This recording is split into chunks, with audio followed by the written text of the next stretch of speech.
Hi, my name is Mike Sachs. I'm a writer, and my favorite thing is being a cool guy. Wait, no, that's my second favorite. My first favorite thing is the movie 1979 Over the Edge, starring Matt Dillon. Welcome to the Finding Favorites podcast, where we explore your favorite things without using an algorithm. Here's your host, Leah Jones. Hello and welcome to Finding Favorites. I'm your host, Leah Jones, and it is Sunday, May 22nd, and I am back in Illinois. I'm no longer sitting in a hotel in Cleveland or a discount tire in Mishawaka, Indiana, though I had a wonderful weekend in Cleveland last weekend and got home safe and sound. This weekend, my twin sister and my nephew Henry came up to help my other nephew Andy make his move into a new apartment in Pilsen. So we had Thai food, we had Chinese food, and moving within a neighborhood we remembered is so much easier than moving across town in Chicago. So it was a really lovely day, although given my healing track, I just was a cheerleader and did sit on a stool for a while and wash dishes. Because sometimes you got to do adaptive things, meet your body where it is. And so it was a really nice, chill weekend. And I felt like I had more things to say about this week, and now I can't remember any of them at all. I did not have a chance to watch the movie I'm talking about today with author Mike B. Sachs, humorist, and so I didn't watch Over the Edge. I didn't watch the Barcelona Formula One race that was today, which I told Anna Tarkov, who I interviewed this week, that I would watch. But did I watch The Circle? Yes. Have I watched 5 of the 8 new Kids in the Hall? Kids in the Hall is back. It's on Amazon Prime. This is the weekend, apparently, that Amazon is making the decision whether or not we get a season 2. So I binged a bunch of Kids in the Hall last night and got to wrap that season up this evening. I don't know. Things are pretty good and chill. I go back into the MRI tube tomorrow to look at my spine. Had an infusion on Friday for my immunotherapy. Actually, the big exciting news here is that I got a new mattress.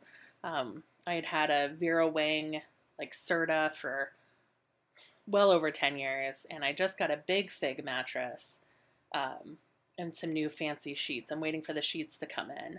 But after staying at the Hilton last weekend in Cleveland, I remembered I had already ordered the mattress, but I upgraded my sheets after staying in a luxury hotel and remembering how nice luxury sheets and good pillows are.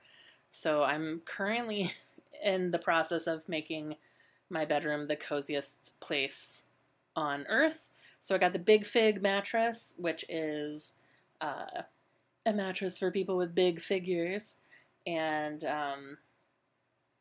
turns out that when I'm not rolling off the edge of a mattress, I don't cling to the side. So the cats and I are all sleeping a little bit more stably on the new mattress. So that's exciting. I hope you enjoy today's interview. Again, it's with Mike Sachs. He is a author and humorist. He's on staff at Vanity Fair. He's a freelance writer. He has audiobooks. He's got 4 or 5 books coming out this year. I link to all of them in the show notes. We talk about many of them. And get your boosters, wear a mask, wash your hands, and keep enjoying your favorite things.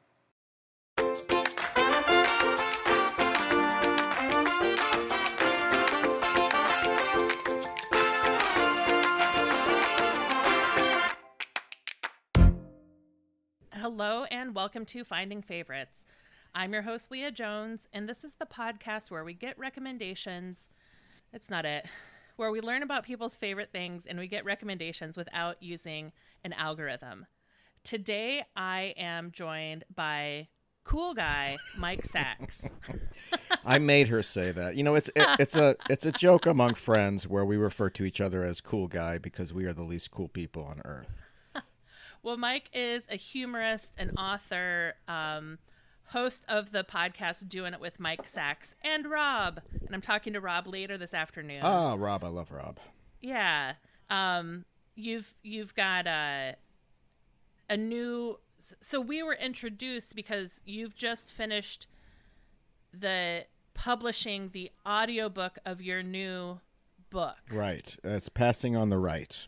Passing on the Right, which is a fictional autobiography of a comedian who decides to make millions by becoming a right-wing douchebag podcaster. That's right. Basically, it's Judge Brett Kavanaugh if he got into comedy. Okay.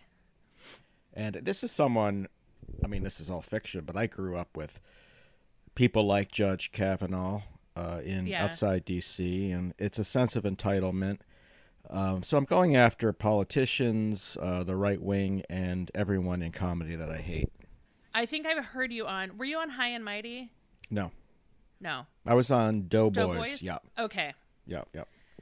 Because when Rob told me about the audiobook, or he posted about it in Doughboys, I was like, I know this book. I've heard about this book. So that's what we have in common then. Well, that's great that you heard about it.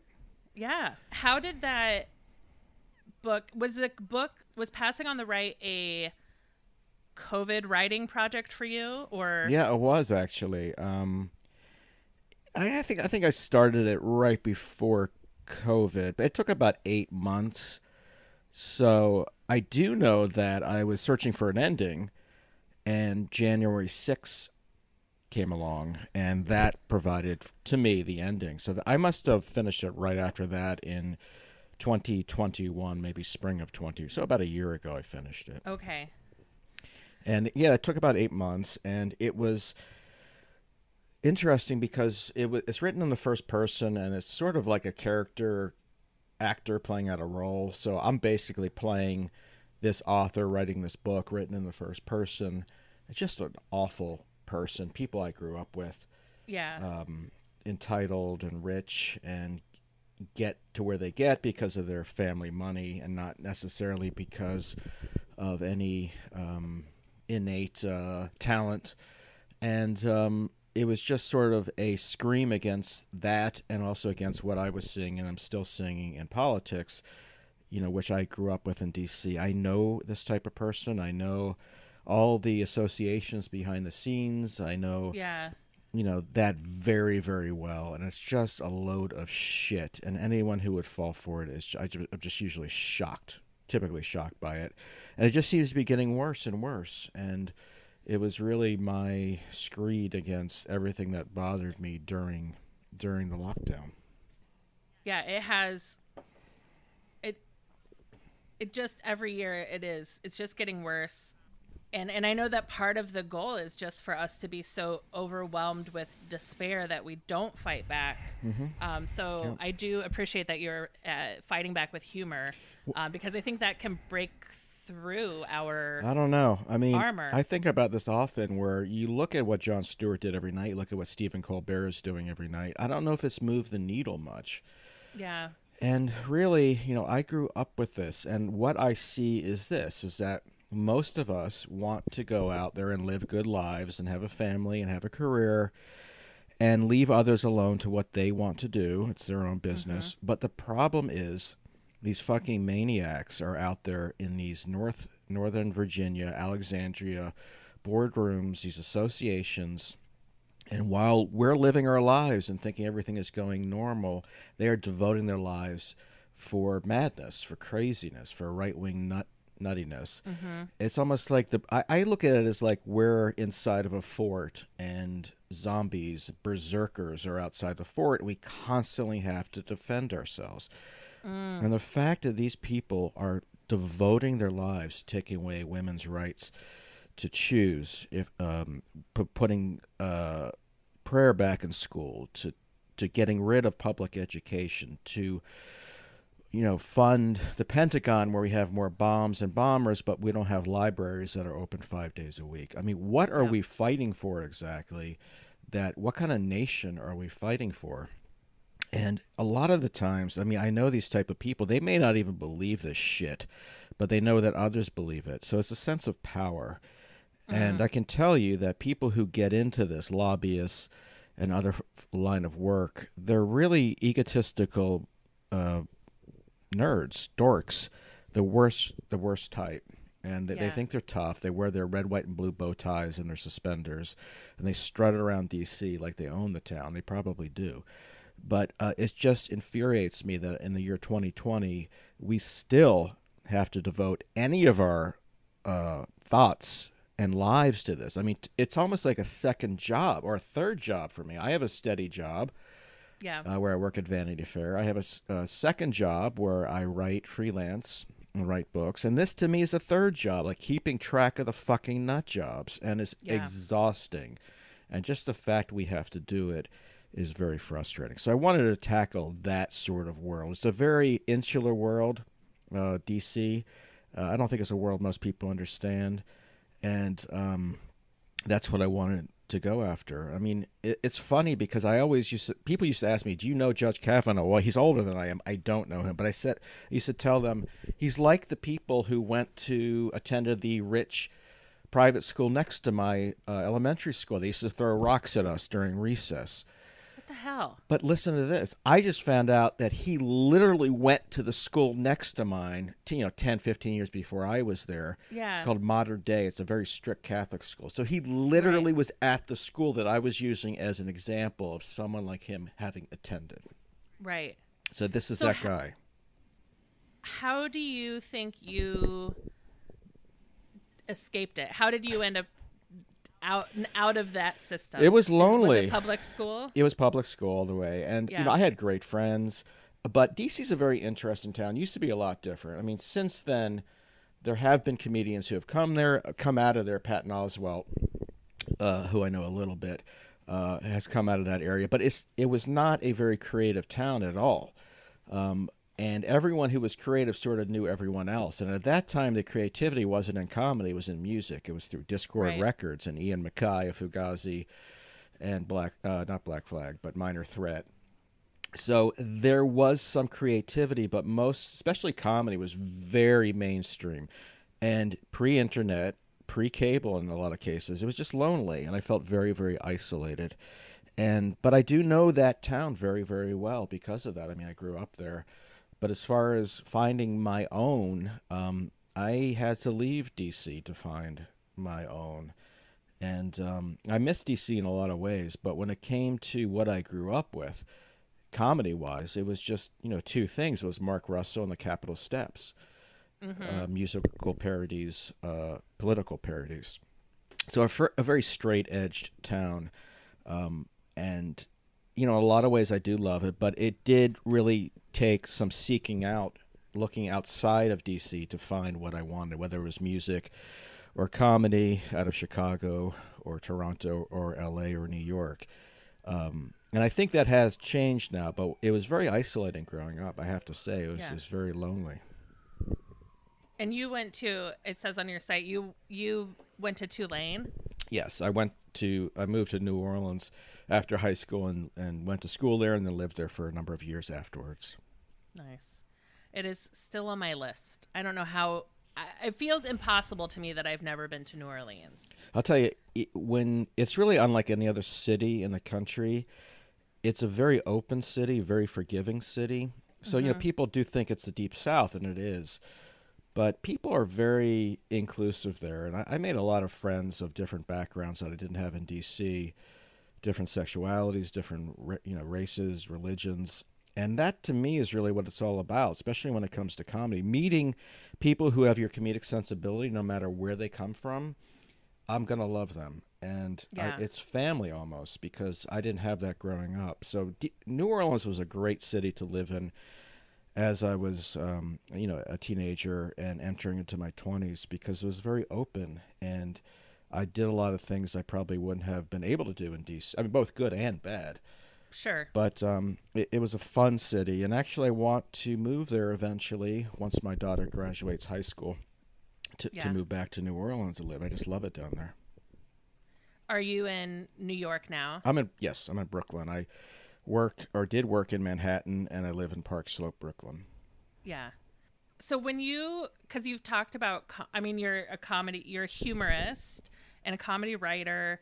Did you try stand up or improv on your way to realizing you were a writer? No, I never had the balls to do that. I mean, that takes some serious fucking balls. I didn't have the nerve to do it. I had a fear of public speaking, which went away when I got on, when I was heavily dosed with antipsychotics, Wellbutrin and Prozac. And now I have zero fear of speaking, and I'll get up and speak in front of everyone.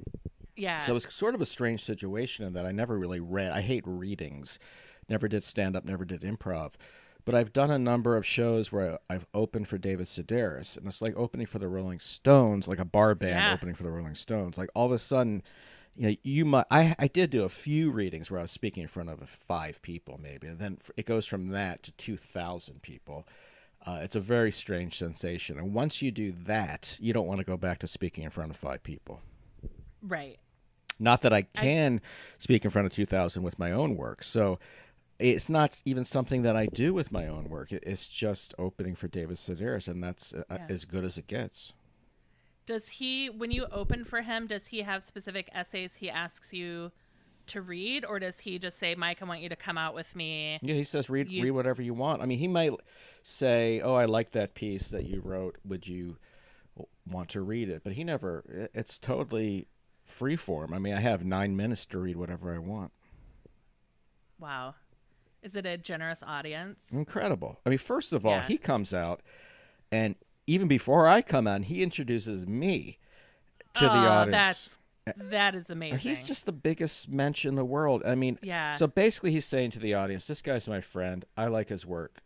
Please show respect to this guy. And by doing that, the audience is 100% on your side. So then I read, and then I introduce him. But for him to come out first, that's just unheard of. I mean, he's just the nicest, most generous person of his ability level of any writer I know out there, more than anyone. There's nobody who does a meet and greet the way David Sedaris No does. one. I mean, no one at his level. He stays until the last. Every single person in the entire auditorium goes by that table. Well, it's remarkable. I've been in that situation. He likes me to keep him company as he's signing. No one's there to get anything signed by me, but I'm next to him. And I'm telling you, he's there till 1:32 a.m. and not a complaint. He loves it. I don't know of any other celebrity, certainly writer. I know George Saunders is a hell of a nice guy, but anyone at his level, he could easily leave immediately. He stays for every single signing, and that's just unheard of.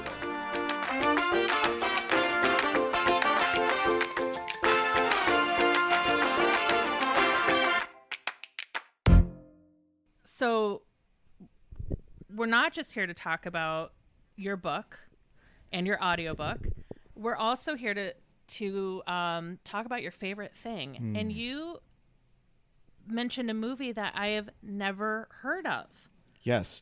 Okay, this is a very interesting movie. It's called Over the Edge. It came out in 1979. This is Matt Dillon's first role. He was discovered skipping school outside of New York City, where he attended public school as a kid. He was 12, I think. Okay. And very interesting story. It's based on a real-life story that took place out west, outside San Francisco, where students were... There was at that time in the late 70s, it was big to have these towns that were built where everything was designed for the adult in the sense that you lived close to where you worked. It was a self-fabricated town. And they designed everything except for things for the kids to do. So the kids went a little crazy out of boredom and ended up committing a lot of vandalism and such. So they took that idea and made it into this movie called Over the Edge, in which this prefabricated society town in Colorado Everything is designed to appease the adults. Fake canals, tennis courts, and such. But there was nothing for the kids to do except one Quonset hut and a little playground. So the kids, by the end, they're drugging and drinking, and out of frustration, they lock their parents into a PTA evening meeting at the school and then light it on fire and then Holy shit. shoot out cars and such. So this movie was out in 1979.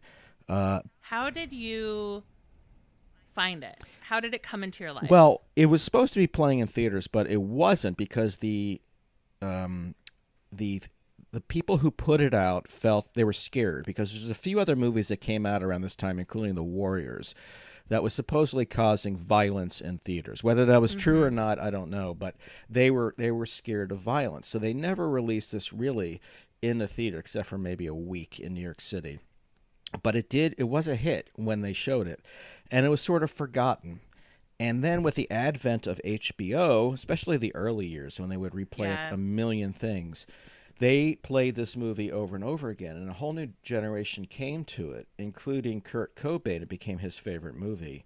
And he later based Smells Like Teen Spirit, the video, on Over the Edge, the movie, with the cheerleaders from hell. And but there's a number of things that strike me of this film that I really love. First of all, it features real kids playing kids. These aren't older actors playing younger kids. They look like normal kids. Which in the late 70s into the 80s, you know, like all the John Hughes movies were people in their 20s playing teens. We had people in their 30s playing teens on TV. Right. So kids playing kids was remarkable. Right. And not only kids playing kids, but kids that look like my friends. I mean, these weren't models we're talking about. These were normal looking kids. And a lot of times these were kids discovered in either California or Colorado, either at malls or at, schools, and they looked normal. So that was one thing that appealed to me as a kid. Yeah. Another thing was it was one of the first movies to feature a soundtrack of current songs. This is something John Hughes later did with his movies, but in the late 70s, it really hadn't been done. Mean Streets had done it in the early 70s with songs from the 60s, but this was present day songs. So you have songs by Cheap Trick, Little Feat, Jimi Hendrix. I mean, a lot of songs that were just you would not hear in a movie. So that appealed to me too, and also the story appealed to me. And to me, it was a very American movie, almost a modern day Western, where it was the kids versus the adults. And as a kid myself, being bored and feeling like an outsider, it spoke to me, this movie. So it was, it's not a Criterion classic necessarily, but it's the type of movie that I think if you see, you won't forget, especially if you were a kid. Yeah.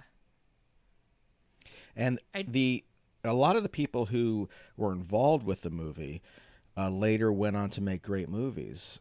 There's two writers, and one of whom, Tim Hunter, went on to direct River's Edge, which is another classic teenage movie. So they just understood teenage. I mean, they were all really young. Jonathan Kaplan, the director, was in his early 30s. So they weren't removed from the world that they were talking about. Yeah. So you found it on HBO, and truly, great memories of my childhood are HBO free weekends, where we might rent a VCR for the weekend so we could tape movies down from HBO. So once you saw it, was it one that did you tape it? Did you get a copy of it so you could rewatch it? Or did you see it as a kid and then seek it out again as an adult? Well, what happened was I had seen it as a kid and sort of, saw it a few times and liked it a lot, but I didn't have any means of taping it. So it was only when I was in college in New Orleans, I had a professor who taught pop culture. And we studied the movie in this class. This guy's name was Van Kegel, and he was really the one who set me on my path to write. He's the one who said you should get into writing. I never thought about it before. I'd never written anything. I didn't think I was capable of doing it. I didn't know I didn't know anyone who knew any writers. It's a very distant world. So I wrote an essay. He showed it in class. I wrote an essay about it, and he loved it. And he's really the one who said, you should think about becoming a writer. He's since passed away, but he was one of the best teachers I ever had. And it was a really interesting class in that the things that I truly loved, it showed me that I could study them and I could use them in my own career. And by going back and looking at the movie now as an 18-year-old, I came to it in a different way. And I rewatched it somewhat recently, and I came to it in a different way now as an adult and as a parent. And it's just a movie that since I watched in college, I've been telling friends that they really have to check out. I ended up writing an oral history for Vice magazine about 10 years ago, where I reached out and sort of got everyone together and talked about this movie, and they had been forgotten about. It had been sort of off the radar. But since I put that oral history out, it's now come out as a DVD with commentary tracks, and I think it's a very punk movie. It appeals to people who weren't happy in high school, don't necessarily want to watch John Hughes type movies. Right. It's a very rock and roll movie, very American movie, and it just appeals to a certain type of person like myself who didn't necessarily fit in high school. Yeah. I feel like I pulled up the IMDb and I pulled up the soundtrack. Looking at the pictures, I think I must have seen this. It looks very familiar. I'm 45, so I think it probably would have been on HBO when I was on some of those free weekends. Yeah, I'm sure it was. Now, if your parents knew about it, they may not have allowed you to watch it. But see now, no, my parents famously sent my brother to the record store to buy a second copy of Two Live Crew, As Nasty as They Want to Be. What was the first one for? The first one was my brother's. The second one was so that my mom could make a stand against First Amendment. No, for the First Amendment. Wow. Okay, so that you were like I was in a sense, where you were kind of feral, like your parents didn't know what the hell was going on. Yeah. Yeah. No, I could watch whatever the hell I wanted, but I had friends who weren't allowed to watch Over the Edge, that they considered it to be too much of anarchy, to represent anarchy. Yeah. But it is a movie I think that you would love, having come up during that time, maybe a little bit before your time. I'm sure you knew older people, older sisters or older friends who were around the age that these people were in 79. Oh, I'm sure. Yeah. It also, like, looking at the pictures, sort of blends. I think it's blending in my memory with, like, other memories of. Now, I just Googled it. I think it was a Ray Bradbury, Summer in an Hour, Summer in a Day. It was a short movie about a human colony on another planet where it rains. Oh, I remember years. that. Wow. Yeah, the Right? one day it doesn't rain, they go out. Jeez. And the one girl who believes that the flowers are going to come, they trap in a room and she doesn't get to go outside for it. I remember this. I didn't realize Ray Bradbury had written that. I think it's it's either Bradbury or Orwell, but I think it's Bradbury. Wow. Yeah, that is a story I remember hearing in elementary school and never forgetting, but I didn't know that's really interesting. Yeah. And I looked it up because we just had 42 days without sun in Chicago. Congratulations. And that's how I was feeling.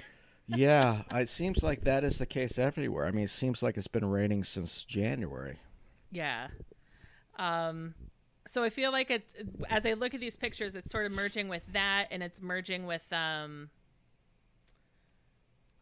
Lost Boys. Mm-hmm.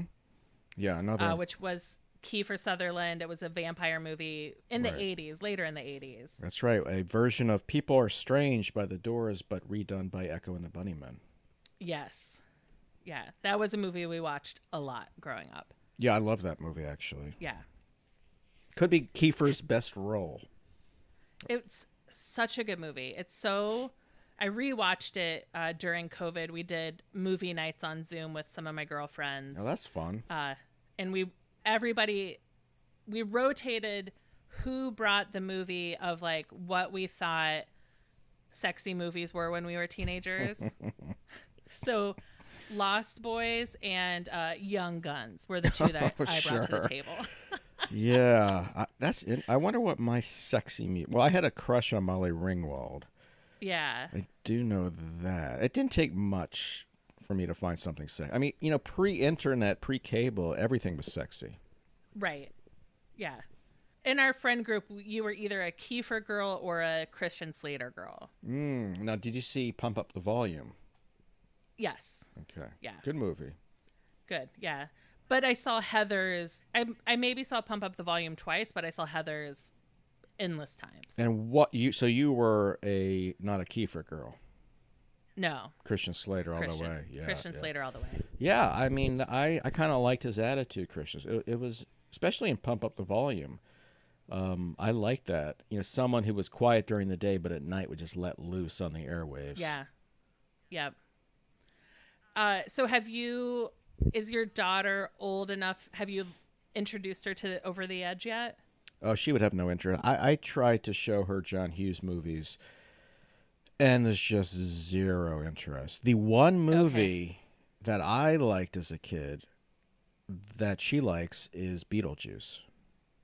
That's it. Because otherwise, she's very, I don't want to say goody-goody, but she doesn't like cursing or, you know, foul language, or she's only 13, but there's a lot she doesn't like. And a lot of, I mean, I was watching Taxi Driver at her age, and I remember going to see Porky's in the theater with my parents. Yeah. So different childhood, and but it's fine. I mean, I'm not going to force this shit on her. No. Yeah, I haven't rewatched Beetlejuice in a while. That is such a good. Oh my God, it is such a good so movie. clever, and the special effects are so well done. I mean, none of it is computer. It's usually claymation or other, but I prefer that. I like that old school style of special effects. Yeah, and the practical effects and the costumes. Oh, it's great. Just a tremendous. And the music, tremendous. I think that was the first soundtrack by Oingo Boingo's Danny Elfman. Yeah.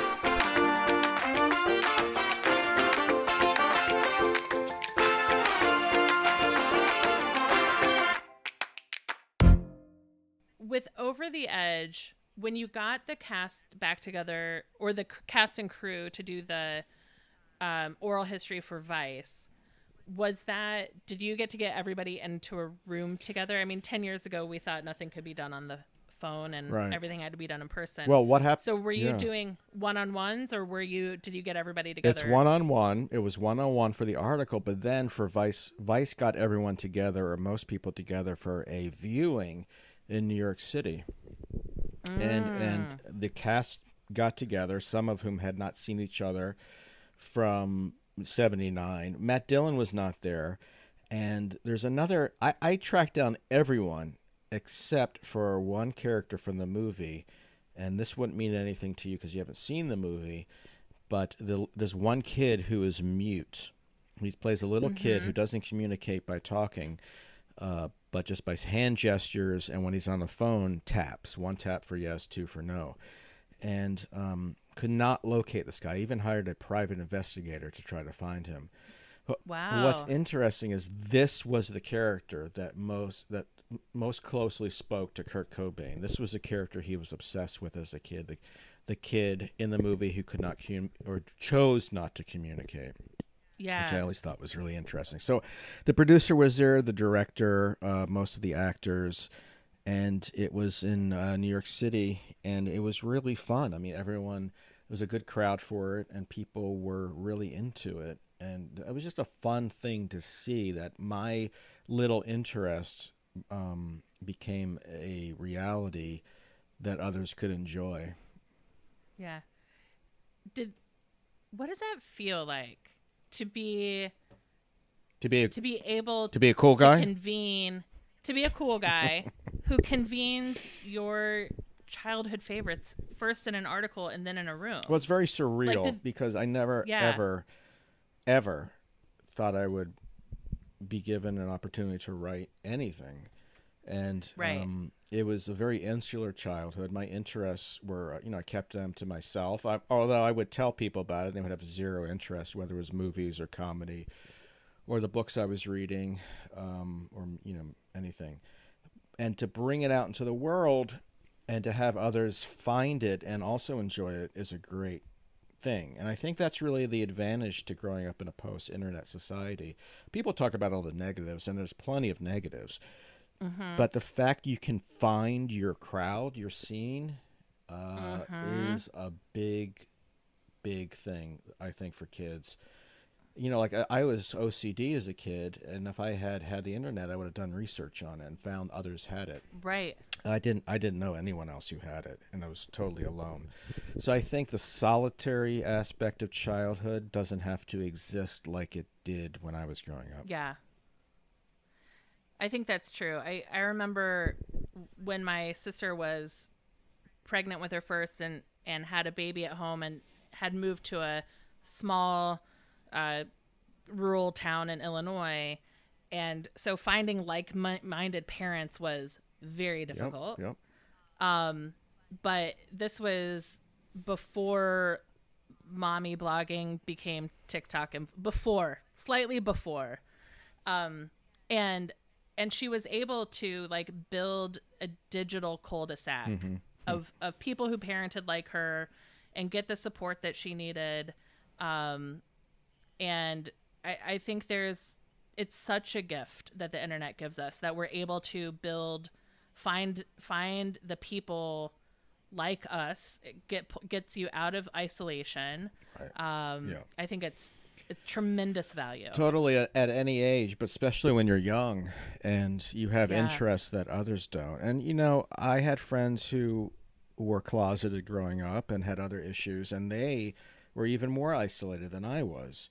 So the fact that you can be 12, 13, 14 years old and come out of the closet to people online, I think is a tremendous thing because to be alone with something you don't understand at that age, for me, it was OCD and depression.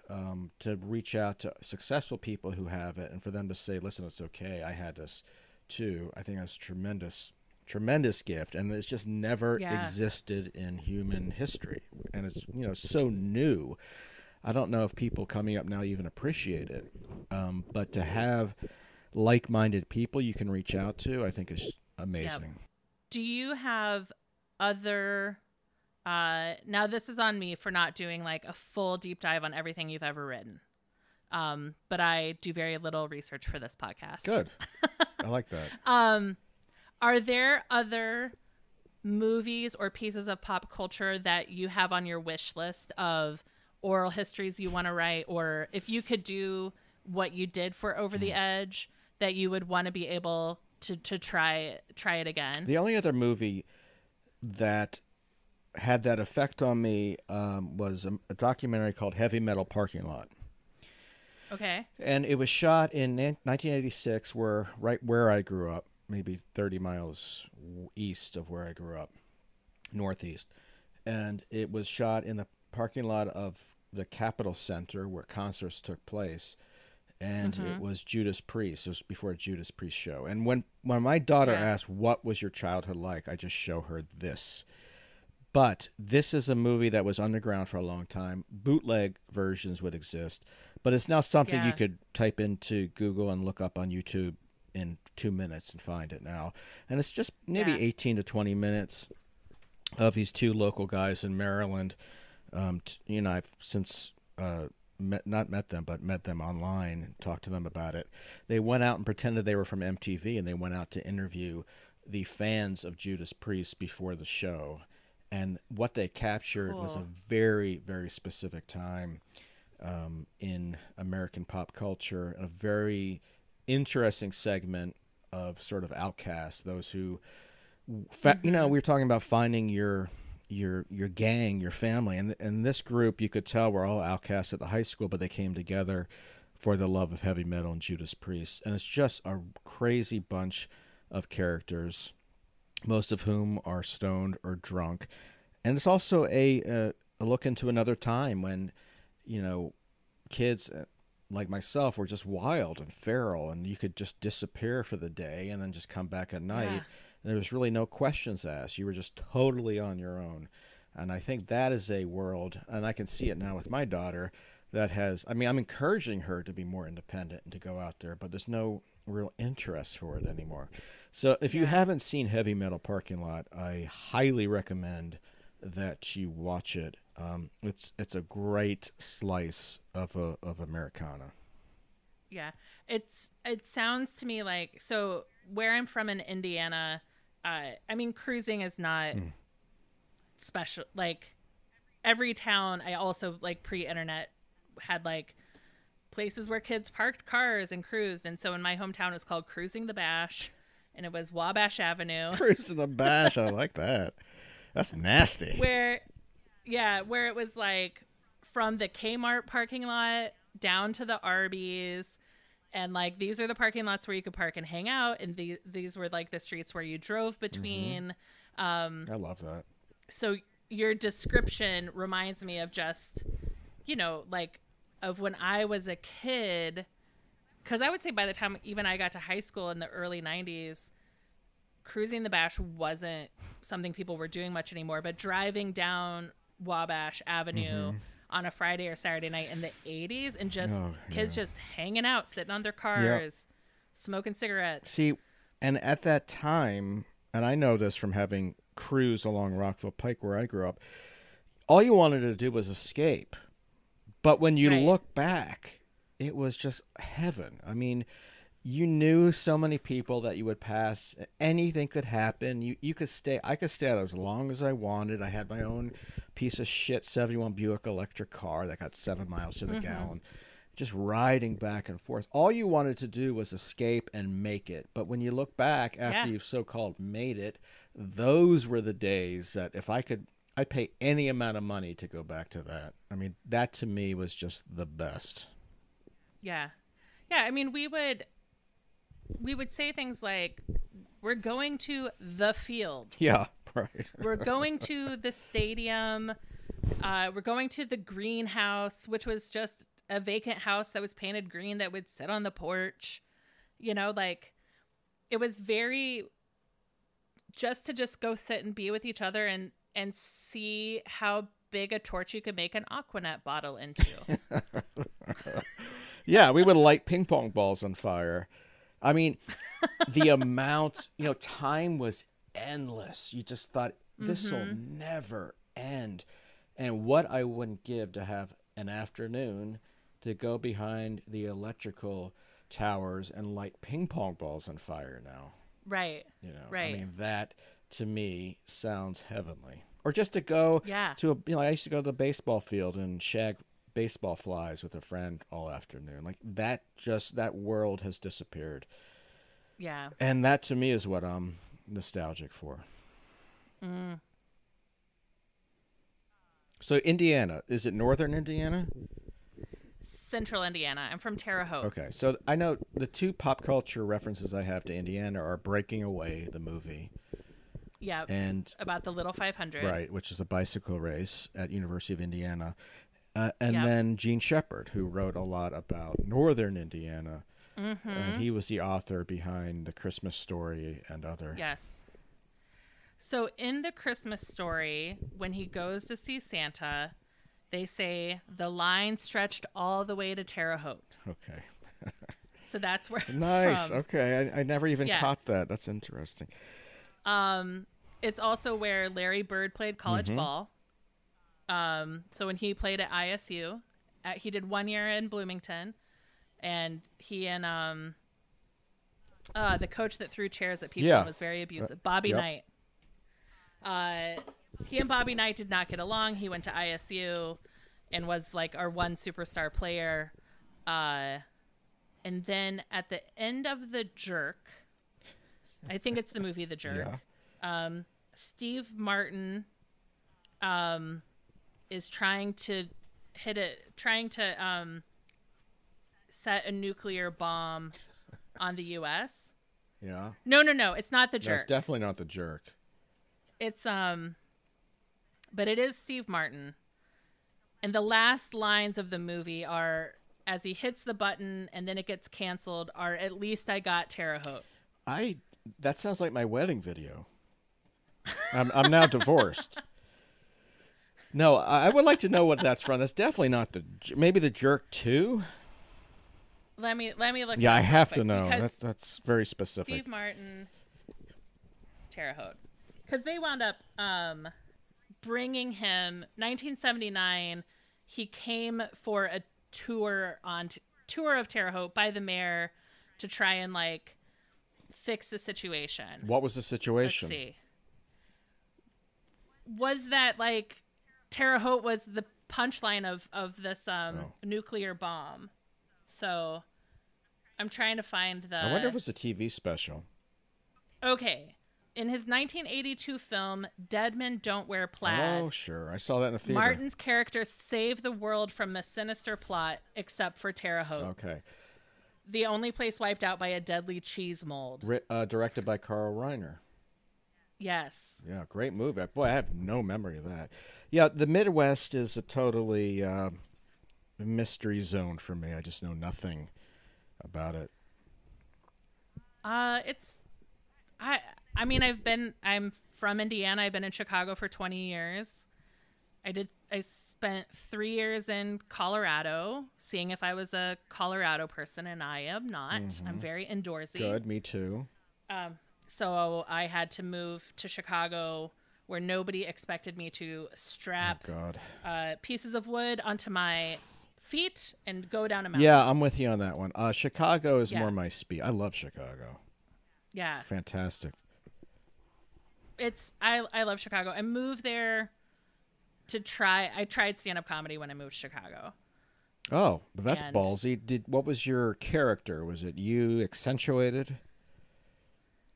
Yeah, it was me accentuated. It was a pretty clean act. I was coming out of working in college as a student affairs person in a college. So I sort of had a goal of doing the college circuit, but I just realized I didn't have it. I just didn't have it in me. Like I was auditioning for the first season of Last Comic Standing, and I stood in an alley in January for 6 hours waiting for an audition. And honestly, standing with my peers in the light of day for 6 hours when we were all sober and in the sunshine, I was like, I don't think these can be the men that I spend my life with. I think you made the right decision. Just the fact Jay Moore hosted that first season. Now, do you know Maude Newton? She's a Chicago lass that I love, whom I love, and she was involved, and I think she still is involved in the comedy scene.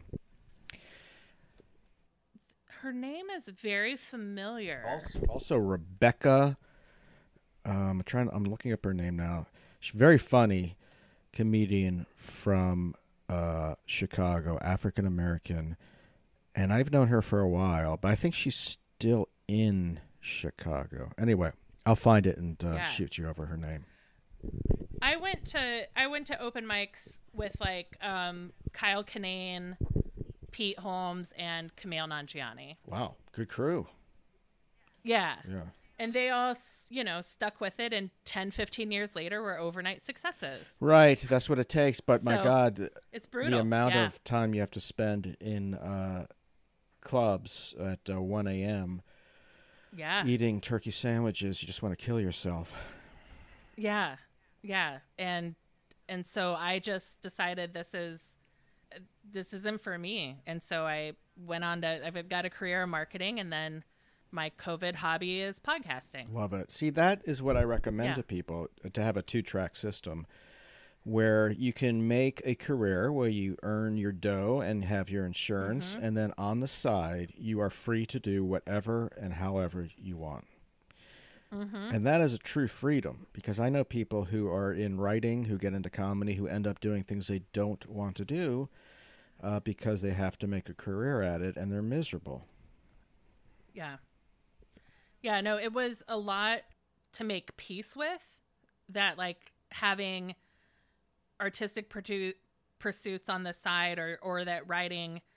I think something I came to terms with in the last few years was that it's okay to be an amateur. Mm-hmm. Like, I do not have to want to get onto a late night, Mm-hmm. get a late night set in order to do a podcast, or occasionally I'll still go to an open mic, but it doesn't have to be because I'm striving for stardom anymore. It can just be because it's really fun to have a crowd laugh with you. Yes. And like, sometimes you need that endorphin. Of course you do. I mean, I think just Yeah. for your soul, it's just so healthy to do what you want to do because, and for why you got into it. I mean, I got into comedy because I like laughing with friends and I like putting out little things. And you soon find that oftentimes when more money is involved, the more money involved, the less freedom you have. And Yeah. that is not something I want to do. You know, I had friends that wrote for sitcoms and they wanted to kill themselves, or friends who wrote for late night TV.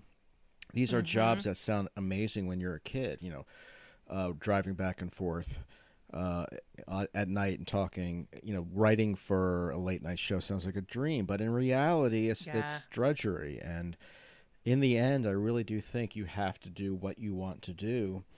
Otherwise, there's no purpose in doing it. I mean, that's why you get into it. For me, I have really appreciated that podcasts have demystified what those careers look like. Yep. Because that's another thing I didn't know from that. I mean, they sounded magical to me, but when you hear people talking about it, it's like, not so magical. No, it's just brutal. So, yeah. Well, here's one thing I learned. This is a lesson. I put out 2 books of interviews with comedy writers. Mm-hmm. And this is what I tell young writers now. And I tell myself this, and people think it's a joke, but it is not. Everyone is miserable. Everyone wants to do something else, no matter at what level. And the sooner you realize that, the happier you will be. Yeah. That it doesn't matter, even if you're Mel Brooks, that he's miserable, that he wants to achieve, and he's being held back, and he's not putting out what he wants to do. Yep. So you really have to wend your own path, make it happen on your own, put out what you want, and only then, I think, will you feel any fulfillment. Yeah. I'm curious about these. So you've got your 2 books of interviewing comedy writers. One is called Poking a Dead Frog, and one is, and Here's the Kicker. Did those start with one interview that you did for an outlet, and then you put them together? No. Into a book, or did you pitch them as a series of No, interviews? I pitched them as a series of interviews. The first one came out, I think, 2009. And so that means I started in 2007 pitching. And I pitched to 20 different publishers and agents, and they all turned it down. Because at that time, there were no podcasts. There were very, very few outlets that talked about comedy. Now you can find it everywhere. But I think even back then, maybe it was the Onion AV Club. That was it. So very few outlets. And what I wanted to do was 2 things. One, I wanted to have an excuse to talk to my favorite comedy writers and to pick their brains and to say what worked for you and what didn't work. What would you recommend a young writer do and not do? And also, I came to the realization that a lot of these people that I really adored were in their 70s, 80s, and sometimes 90s, and they weren't going to be around forever. It was a bridge to another time that I knew would not exist for much longer. So I wanted to interview people who wrote for Bob Hope, who wrote for the Marx Brothers, who wrote for 1930s radio comedies. And I wanted to, reach out to them before it was too late, because I knew, being a sports fan, that the people that I used to hear about in historical terms, Ty Cobb, Babe Ruth, Lou Gehrig, were all gone. Even people who knew them were gone. And I also knew, being a jazz fan, that a lot of these people that I loved, Charlie Parker and others, weren't around anymore. So I wanted to talk to people just to have the opportunity to pick their brains. I mean, someone who wrote for the Marx Brothers, such as Irv Brecker, whom I interviewed, this is a kid who made a career starting at 15, 16, 17, working the streets, writing jokes to support his family, and became friends with the Marx Brothers. I mean, that to me was astonishing. So those are the two reasons I wanted to do it, but no one was interested. And it was only because in the end I was friends with John Warner, who was the head at that time of McSweeney's Online. He then started working at Writer's Digest out in Ohio, and he gave me the go-ahead to do this. And that was the only reason it got made, that first book. And then the second book, it was a little easier to sell. But what I found that's interesting is I put out feelers about writing a third book of interviews, and I think I'm past the point where it's just flooded. It's too many people doing it, and the interest has waned again. So people have too much access. Too much. And quite frankly, doing interviews, not talking on podcasts, but doing interviews for print, it's drudgery. It's a tremendous amount of research for each person. I mean, upwards of 30 hours of research for each person, and I ended up interviewing like 40 people for each book. So it's a lot of work. Wow. And, I would rather spend that time now on my own writing rather than interviewing others. Yeah. I'm going to need to get this for my dad, because you've got your very first bullet for Here's the Kicker, how screenwriter Buck Henry came up with the famous plastics lines for The Graduate. That is, like, truly, if I had a nickel for every time my dad said plastics growing up, I would be rich, because he always, at every graduation, every time, like, a young person in our family or extended network was having trouble figuring out what to do with their life, constantly, my dad was always like, plastics. Well, how prescient was that line? I mean, you can sum up American society and the downfall of American society just by that one word. I mean, truly brilliant. Yeah. I mean, but what was interesting about that was, I mean, that was a word too that my father used to say all the time. But what's interesting in interviewing these people, it could have easily have been something else. I mean, it was just a word that felt right at the time. It wasn't like God came down and handed him a tablet that said plastics on it. It was just an arbitrary choice that he made at the time, not really thinking much about it, that just hit and lasted. And that was really the genius of that specific line, and of him and of others that I interviewed. They just had a sense of what would work and what would last, even though they didn't know it at the time. Making that connect. It's like writing a hit song, like a Paul McCartney. He just does it. That's who he is. And these people just have the ability to connect through humor, that not only connected at the time, but has lasted through the ages, and that's very rare. Well, Mike, is there anything about Passing on the Right, the book, the audiobook, the movie Over the Edge, anything that I haven't asked you that you wanted to make sure to share today? All right. Well, one thing I do want to talk about is I went against my own advice, and I hired a PR person for Passing on the Right, and it was a total disaster. So, oh no! What I did was I actually wrote a book about that experience.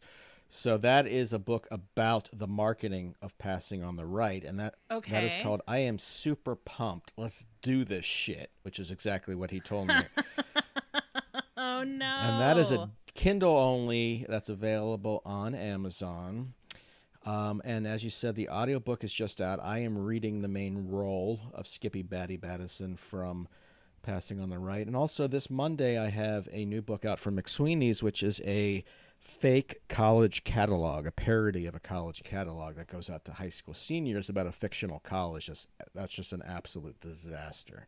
So that'll be available on the McSweeney site. And that's Welcome to Woodmont College? Yes. I co-wrote that with Jason Roeder of The Onion, and that was really fun to do. Oh, my gosh. Well, I guess if I want to know more about what went wrong with your PR person, I should read the book. Yeah, it's only... was this your first time working with a publicist? No, it isn't. but it's only $1.99 on Kindle, so it's pretty cheap. Okay. But it is not my first time. I knew better. I always told people not to do it, but you get sucked in, and he had marketed a book that did quite well in the comedy field, and I thought there could be overlap. But after reading this book, people think it's fiction. It's not. It's nonfiction. There is a gap between the sensibility that we have comedically and the sensibility that agents, marketers, producers, publishers have, and it's different. The type of comedy we like is not the type of comedy these people like. So they don't. This guy in particular never understood what this book was about, even though I explained it to him about 100 times. So if he doesn't even understand a one-page summary, how is he going to sell this book to others? It's just not going to happen. Right. Ugh.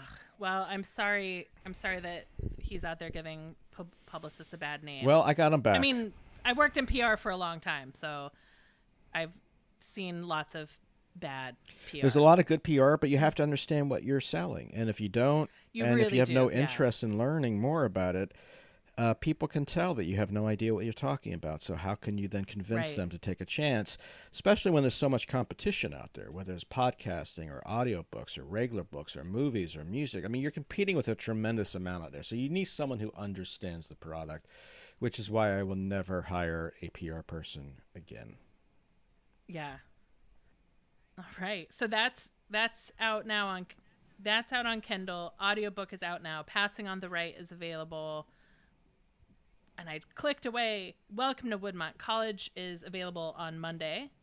Yes, that's through McSweeney's. Now, the audio for Passing on the Right is available now on Gumroad, but it'll be available on Amazon shortly.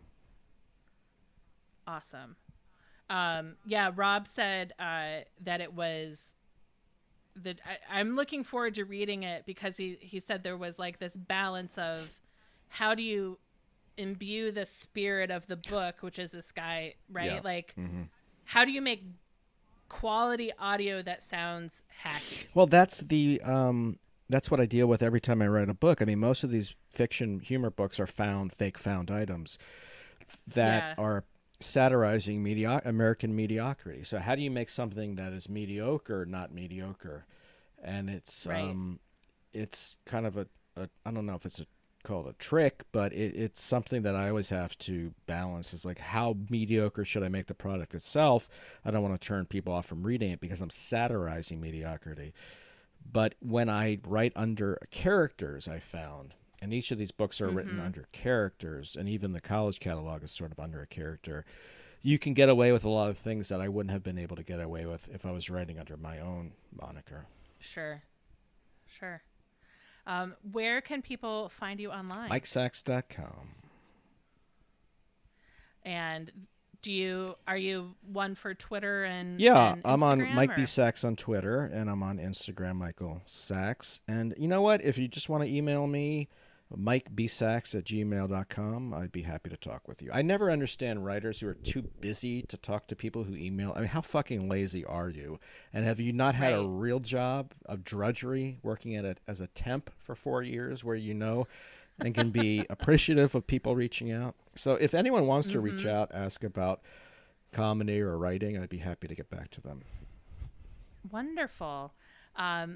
You can follow Finding Favorites on Apple Podcasts, Stitcher, wherever other fine podcasts are downloaded. I'm at Chicago Leah on Twitter, Shy Leah on Instagram. So thank you, Mike. Thanks for joining me this morning. Thank you. Afternoon. It's afternoon. It is afternoon. I'm looking here now. I super appreciate it. This is really fun. And enjoy your time in Cleveland. That's a place I've always wanted to visit. Thank you. Thank you for listening to Finding Favorites with Leah Jones. Please make sure to subscribe and drop us a 5-star review on iTunes. Now, go out and enjoy your favorite things.